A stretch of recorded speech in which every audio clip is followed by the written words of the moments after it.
दोस्तों, पुराने जमाने में बड़े बड़े ऋषि मुनि में अद्भुत कला होती थी। वो किसी के भी मन की बात तुरंत जान जाते थे। कितना अच्छा होता यदि हम भी किसी के मन की बात को समझ पाते। यह एक ऐसा हुनर है, यदि आप इसको सीख गए तो आपके जीवन को कई मायनों में बेहतर बना सकता है।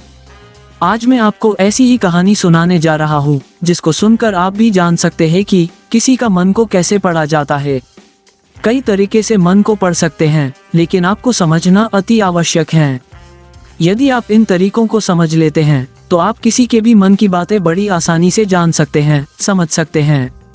तो चलिए इसे हम आज के वीडियो के माध्यम से समझते हैं कि किस तरह से आप दूसरों की मन की बातें जान सकते हैं, समझ सकते हैं। बहुत समय पहले की बात है। पंपापुर नामक एक छोटा सा गांव था। वहां पर राजा चतुरसेन बहुत ही न्यायप्रिय राजा राज्य करता था। वो अपनी प्रजा का बहुत अच्छे तरीके से ध्यान रखता था। समय समय पर वो अपनी प्रजा की सहायता भी किया करता था। चतुरसेन राजा को शिकार करने का बड़ा शौक था। एक बार चतुरसेन अपने सेनापति के साथ शिकार पर गया। दिन भर शिकार की तलाश में भटकते भटकते हो गया। आज उसे कोई शिकार नजर नहीं आ रहा था और उसने वापस अपने महल जाने का विचार बना लिया। अचानक सेनापति की नजर एक हिरण पर पड़ी। राजा और सेनापति हिरण का पीछा करने लगे। सुनसान जंगल में हिरण का पीछा करते करते बहुत दूर आ गए, परंतु हिरण उनकी आंखों से ओझल हो गया। तभी राजा को पास के खेत में एक व्यक्ति बैठा दिखाई दिया। राजा और सेनापति उस व्यक्ति के पास जाते हैं और उस व्यक्ति से हिरण के बारे में पूछने लगते हैं। वो व्यक्ति राजा से बोला, महाराज, मैं अंधा आदमी हूँ, इधर से कोई हिरण निकल कर नहीं गया और आप एक न्यायप्रिय राजा हो, आपको उस जानवर का शिकार नहीं करना चाहिए। वो जानवर आपके लायक नहीं है, हिरनी का शिकार नहीं करना चाहिए।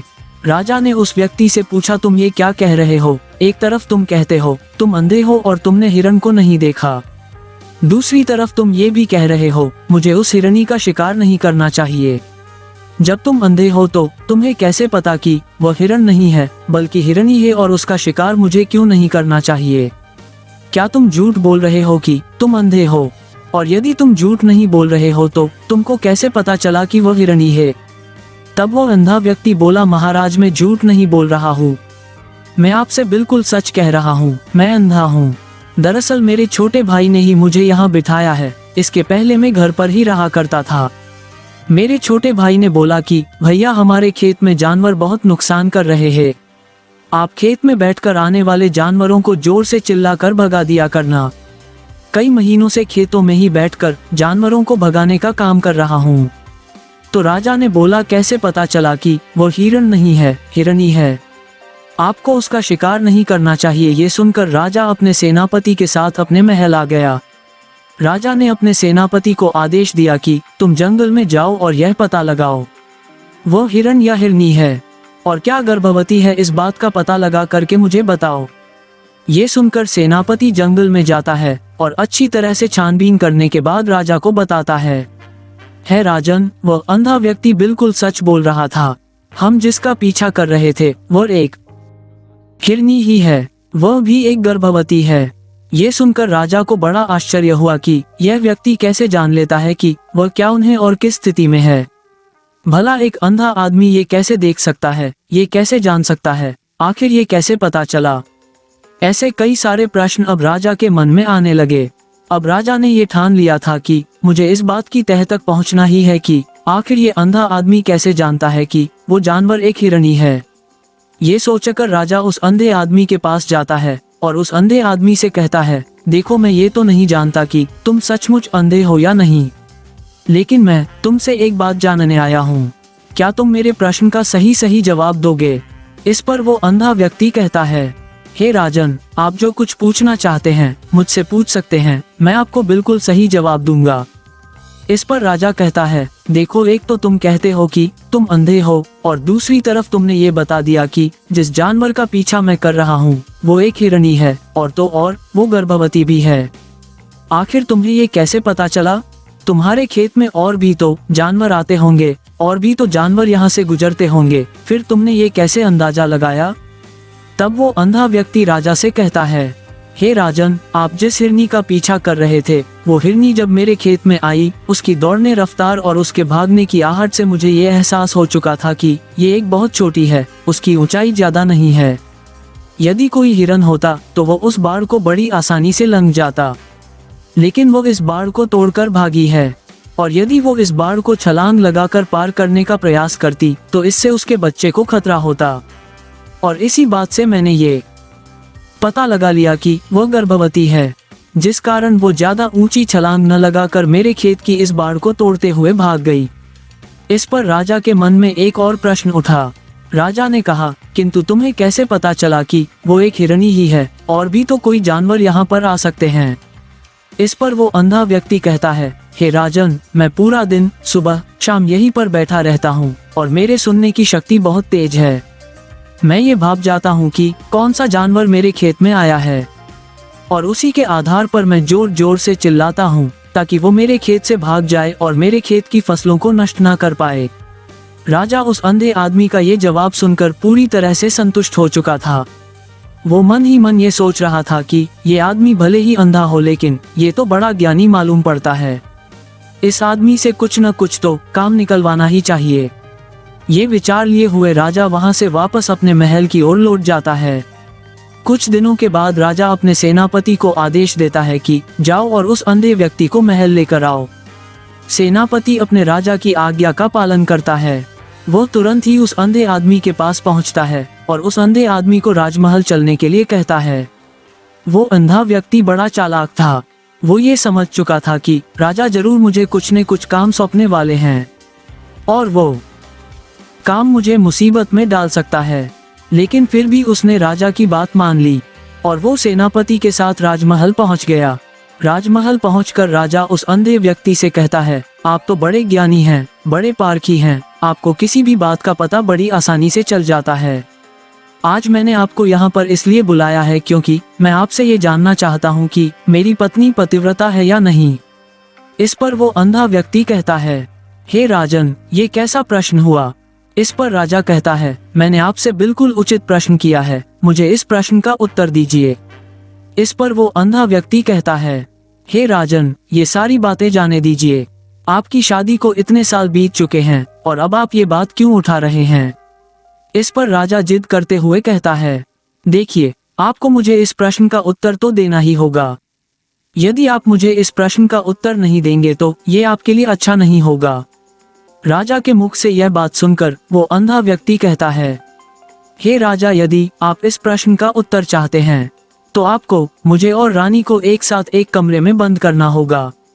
उस अंधे व्यक्ति की यह बात सुनकर राजा पहले तो क्रोधित हो जाता है, लेकिन फिर कुछ सोच विचार करने के बाद वो उस अंधे व्यक्ति को आदेश देता है, सेनापति जी, इस व्यक्ति को और मेरी पत्नी को एक कमरे में कुछ देर के लिए अकेला छोड़ दें।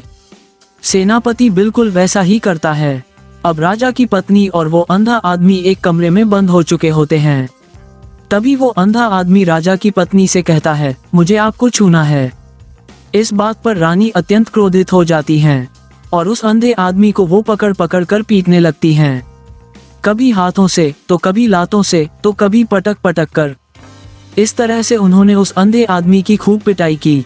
उसके बाद किसी तरह से वो अंधा आदमी अपनी जान बचाकर वहां से भाग निकलता है और वह राजा के पास पहुंचता है और वह राजा से कहता है, हे राजन, आपकी पत्नी पतिव्रता नहीं है।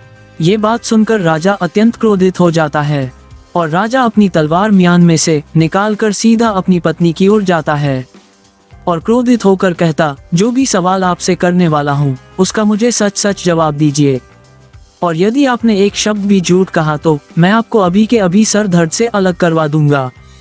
तब आगे वो राजा कहता है, मुझे बताइए, क्या आप पतिव्रता हैं या नहीं। इस पर रानी कहती है, हे राजन, आप भले ही मुझे जान से मरवा दीजिए, लेकिन मैं पतिव्रता नहीं हूँ। राजा ये बात सुनकर बहुत खुश हुआ क्योंकि उस अंधे आदमी ने जो भी कहा था वो बिल्कुल सच था। ये बात सुनकर तुरंत ही राजा उस अंधे आदमी के पास पहुंचता है और आकर उस अंधे आदमी से कहता है, तुम्हें कैसे पता चला कि मेरी पत्नी पतिव्रता नहीं है। इस पर वो अंधा आदमी कहता है, हे राजा, बड़ी सीधी सी बात है। मैंने तो आपकी पत्नी से बस इतना ही कहा था कि मुझे आपको छूना है और इस बात पर वो इतना क्रोधित हो उठी कि उन्होंने गुस्से में आकर मुझे लात घूंसों से पीटना शुरू कर दिया। और भला कोई औरत किसी और मर्द को कैसे छू सकती है? लेकिन उन्होंने तो ना आव देखा ना ताव, बस लात घूंसे मुझ पर बरसाने शुरू कर दिए। तो वो भी तो एक छूना ही हुआ, और एक पतिव्रता नारी कभी भी पराये मर्द को नहीं छूती। जब मैंने उनसे छूने के लिए कहा था तो वो उस वक्त मुझे मना कर सकती थी, लेकिन उन्होंने तो मुझे पीटना शुरू कर दिया और देखते ही देखते उन्होंने मेरे पूरे शरीर को छू लिया। अब आप ही बताइए, ऐसी स्त्री भला पतिव्रता कैसे हो सकती है? इस पर वह राजा कहता है, तुम तो बड़े ज्ञानी मालूम पड़ते हो। अच्छा ठीक है, चलो तुम मेरे एक प्रश्न का और जवाब दो। यदि तुमने मुझे इस प्रश्न का सही जवाब दे दिया तो मैं तुम्हें यहाँ से जाने दूंगा। आगे राजा उस अंधे आदमी से कहता है कि तुम मुझे ये बताओ, क्या मैं सच में अपने पिताजी का ही बेटा हूँ या फिर किसी और का? इस पर वो अंधा आदमी कहता है, हे राजन, इस बात से आपका क्या लेना देना? आप किसी की भी औलाद हो, आखिर आप हैं तो इस प्रश्न को जाने दीजिए। लेकिन वह राजा कहता है, नहीं नहीं, मुझे इस प्रश्न का सही जवाब चाहिए, अन्यथा ये प्रश्न मुझे हमेशा परेशान करता रहेगा। इसलिए मैं इसका सही जवाब जानना चाहता हूँ। यदि तुम इसका सही जवाब दे देते हो तो तुम यहाँ से जा सकते हो, मैं तुम्हें नहीं रोकूंगा। इस पर वह आदमी कहता है, हे राजन, इसके लिए तो मुझे आपकी माँ के पास भी जाने की कोई आवश्यकता नहीं है। मैं आपको अभी के अभी ये बता सकता हूँ कि आप किसकी औलाद हैं। लेकिन उससे पहले मैं चाहता हूँ कि आप मुझसे एक वादा करें कि आप मुझ पर क्रोध नहीं करेंगे। राजा ने कहा, मैं तुमसे वादा करता हूँ, मैं तुम पर क्रोध नहीं करूँगा। उसके बाद वो अंधा आदमी राजा से कहता है, हे राजन, आप हैं तो अपने ही पिता के पुत्र, लेकिन आप पर एक कंजूस सेठ की छाया पड़ी हुई है। ये सुन राजा बहुत क्रोधित हो उठा और वो तुरंत तलवार निकालकर अपनी माँ के पास जा पहुँचा। वहाँ पर पहुँचने के बाद अपनी माँ से कहता है, माँ मुझे सच बताओ, क्या मैं अपने ही पिता का पुत्र हूँ या नहीं? यदि आपने मुझे सही नहीं बताया तो मैं यहीं पर अपने प्राण त्याग दूंगा, मुझे बताओ। माँ कहती है, बेटा तू है तो अपने ही पिता का पुत्र, लेकिन तुम्हारे ऊपर एक कंजूस सेठ की छाया पड़ी हुई है। जब मैं एक बार नहाने के बाद अपना मुंह आईने में देख रही थी, तभी उस कांच के पीछे मुझे एक कंजूस सेठ नजर आता है और उसी की छाया तुम पर पड़ चुकी है। ये सुन राजा बहुत खुश हो जाता है और वो तुरंत दौड़ा वापस उस अंधे आदमी के पास पहुंचता है और उस आदमी से कहता है, तुम्हें ये कैसे पता चला कि मुझ पर एक कंजूस सेठ की छाया पड़ी हुई है? इस पर वो अंधा आदमी कहता है, हे राजन, आपने मुझसे कई सारे सवाल पूछे जिनका जवाब मैंने आपको सही दिया। यदि कोई और राजा होता तो मुझे इसके बदले में ढेरों इनाम मिल चुके होते, लेकिन अब तक आपने एक फूटी कौड़ी तक नहीं दिया है। इस बात से ही मैंने ये अंदाजा लगा लिया था कि आप बहुत कंजूस हो। ये बात सुनकर राजा जोर से हंसने लगा और कहता है कि आप जो भी मांगोगे वो मैं आपको अवश्य दूंगा, लेकिन मुझे ये बताओ कि तुम्हें कैसे पता चल जाता है कि कौन सी बात सही है और कौन सी गलत? तुम किसी भी बात का इतना सटीक और सही जवाब कैसे दे पाते हो? इस पर वो अंधा आदमी कहता है, हे राजन, मैं तो वैसे ही अंधा हूँ। यदि मेरी आंखें होती तो मैं किसी की भी मन की बातें बड़ी सरलता से जान लेता। मन की एक भाषा होती है और यह भाषा मनुष्य के शरीर के व्यवहार के रूप में देखी जा सकती है।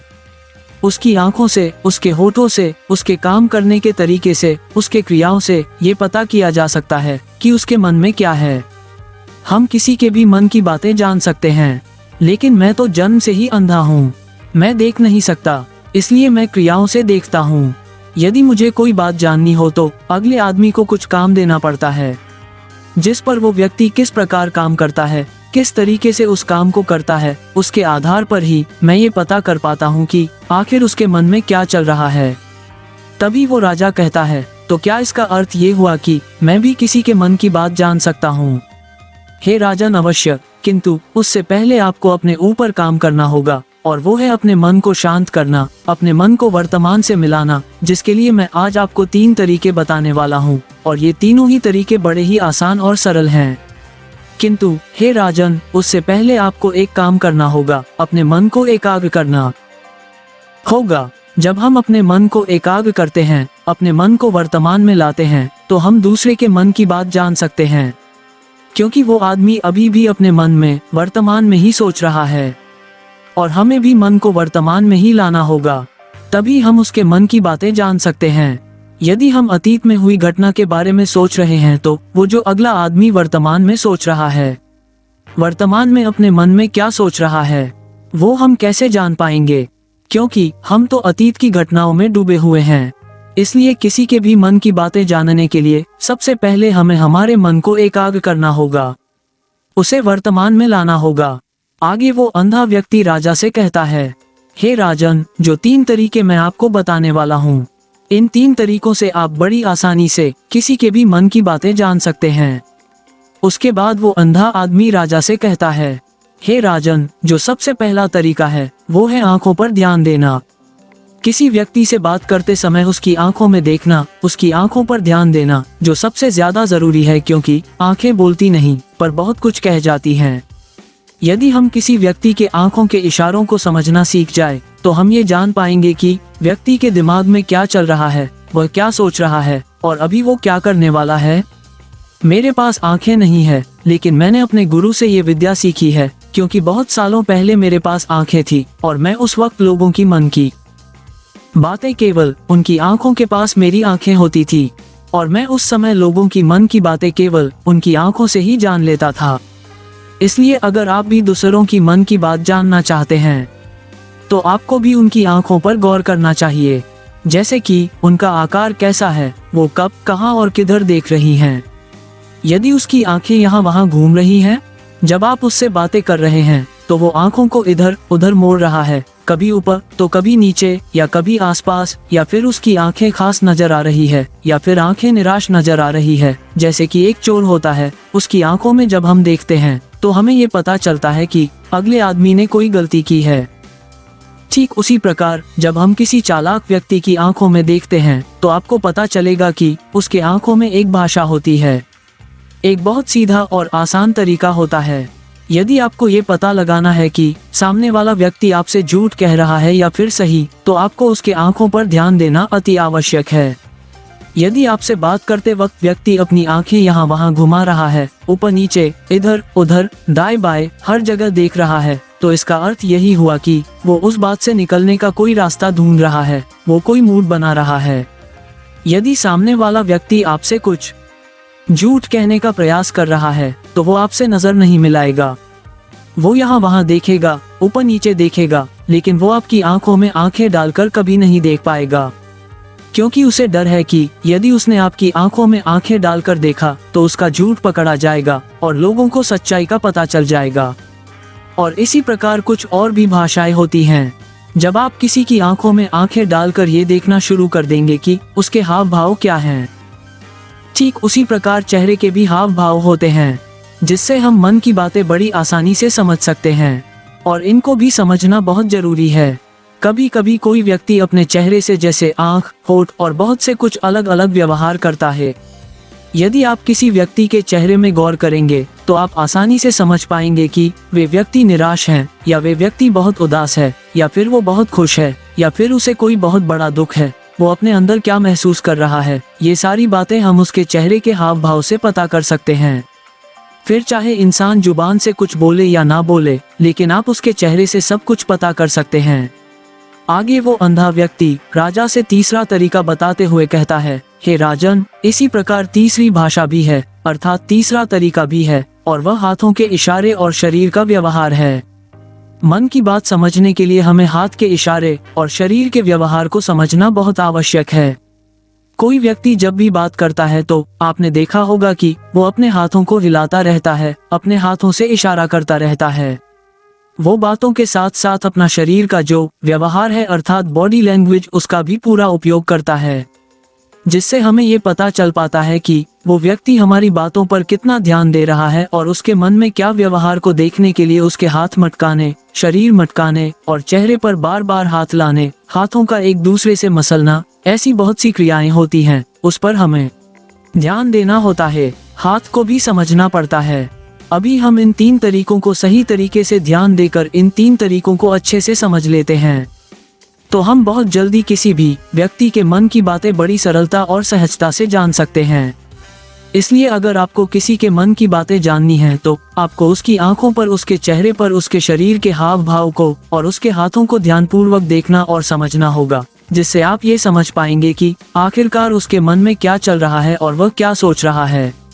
लेकिन उससे पहले आपको अपने मन को एकाग्र करना होगा, शांत करना होगा और अपने मन को वर्तमान में लाना होगा। तभी आप उस व्यक्ति के इन सभी क्रियाओं पर ध्यान दे पाएंगे, उन्हें समझ पाएंगे। अन्यथा आप यदि अतीत की घटनाओं में व्यस्त हैं, भविष्य की योजनाओं में व्यस्त हैं, तो आप उस व्यक्ति के हाव भाव पर कभी ध्यान दे ही नहीं पाएंगे और नहीं आप कभी ये समझ पाएंगे कि उनके मन में क्या चल रहा है, आप उनसे क्या जानने आए हैं। और इसका सबसे बड़ा प्रमुख कारण यही है कि वो आपको पढ़ सकते हैं, आपको समझ सकते हैं, आपके मन की बातें जान सकते हैं, क्योंकि उनका मन एकाग्र है, शांत है और यही कारण है कि वो आपकी मन की बातें बड़ी सरलता से समझ जाते हैं। दोस्तों, वीडियो कैसी लगी कमेंट करके अवश्य बताएं। धन्यवाद।